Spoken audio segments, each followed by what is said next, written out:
Welcome to edit your soul. आज सुबह अपनी हिदायत रहनुमाई के लिए देखेंगे अय्यूब की किताब और उसका पहला बाब। अय्यूब को आजमाता है। औस की सरजमीन में अय्यूब नाम एक शख्स था। वह शख्स कामिल और रास्तबाज था और खुदा से डरता और बदी से दूर रहता था। उसके यहाँ 7 बेटे और 3 बेटियां पैदा हुईं। उसके पास 7,000 भेड़ें और 3,000 ऊँट और 500 बड़ी बैल और 500 गदहियाँ और बहुत से नौकर चाकर थे। ऐसा कि अहले मशरिक में वो सबसे बड़ा आदमी था।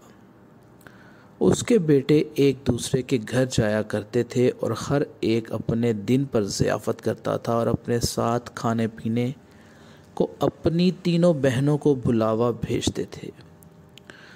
और जब उनकी ज़ियाफ़त के दिन पूरे हो जाते तो अय्यूब उन्हें बुलाकर पाक करता और सुबह को सवेरे उठकर उन सबों के शुमार के मुआफिक सोख्तनी कुर्बानियाँ चढ़ाता था, क्योंकि अय्यूब कहता था कि शायद मेरे बेटों ने कुछ ख़ता की हो और अपने दिल में खुदा की तकफ़ीर की हो। अय्यूब हमेशा ऐसा ही किया करता था।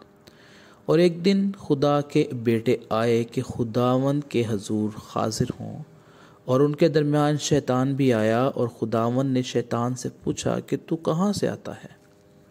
शैतान ने खुदावंद को अर्ज़ किया कि ज़मीन पर इधर उधर घूमता फिरता और इसमें सैर करता हुआ आया हूँ। खुदा ने शैतान से कहा, क्या तूने मेरे बंदे अय्यूब के हाल पर भी कुछ गौर किया? क्योंकि ज़मीन पर उससे ज़्यादा उस तरह कामिल और रास्तबाज आदमी जो खुदा से डरता और बदी से दूर रहता हो कोई नहीं। शैतान ने खुदावंद को जवाब दिया, क्या अय्यूब यूं ही खुदा से डरता है? क्या तूने उसके और उसके घर के गिर्द और जो कुछ उसका है उस सब के गिर्द चारों तरफ बाड़ नहीं बनाई है? तूने उसके हाथ के काम में बरकत बख्शी और उसके गले मुल्क में बढ़ गए हैं।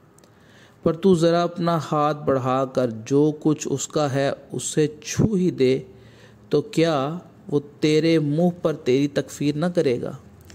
खुदावंद ने शैतान से कहा, देख उसका सब कुछ तेरे इख्तियार में है, सिर्फ उसको हाथ न लगाना। तब शैतान खुदावंद के सामने से चला गया। अय्यूब के बच्चे हलाक और दौलत बर्बाद हो जाती है। और एक दिन जब उसके बेटे और बेटियां अपने बड़े भाई के घर में खाना खा रहे थे और मैनोशी कर रहे थे, तो एक कासद ने अय्यूब के पास आकर कहा कि बैल हल में जुते थे, गधे उनके पास चल रहे थे कि सबा के लोग उन पर टूट पड़े और उन्हें ले गए और नौकरों को तहोते किया, और फ़कत मैं ही अकेला बच निकला कि तुझे खबर दूँ। वो भी ये कह ही रहा था कि एक और भी आकर कहने लगा कि खुदा की आग आसमान से नाजिल हुई और भेड़ों और नौकरों को जलाकर भस्म कर दिया, और फ़कत मैं ही अकेला बच निकला कि तुझे खबर दूं। वो भी ये कह ही रहा था कि एक और भी आकर कहने लगा कि कश्तियाँ 3 गोल होकर ऊँटों पर आ गिरे और उन्हें ले गए और नौकरों को तहोते किया, और फ़कत मैं ही अकेला बच निकला कि तुझे खबर दूं।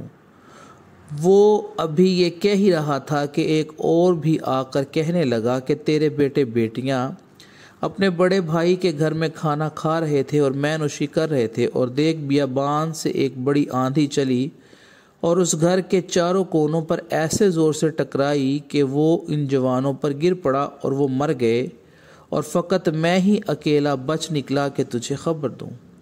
तब अय्यूब ने उठकर अपना पैरहन चाक किया और सर मुड़ाया और ज़मीन पर गिरकर सजदा किया और कहा, मैं नंगा अपनी माँ के पेट से निकला और नंगा ही वापस जाऊँगा। खुदावंद ने दिया, खुदावंद ने लिया, खुदावंद का नाम मुबारक हो। इन सब बातों में अय्यूब ने ना तो गुनाह किया और ना ही खुदा पर बेजा काम का ऐब लगाया। खुदावंद के ज़िंदा पाक कलाम के पढ़े और सुने जाने पर उसकी ख़ास बरकत और रहमत हो। आमीन।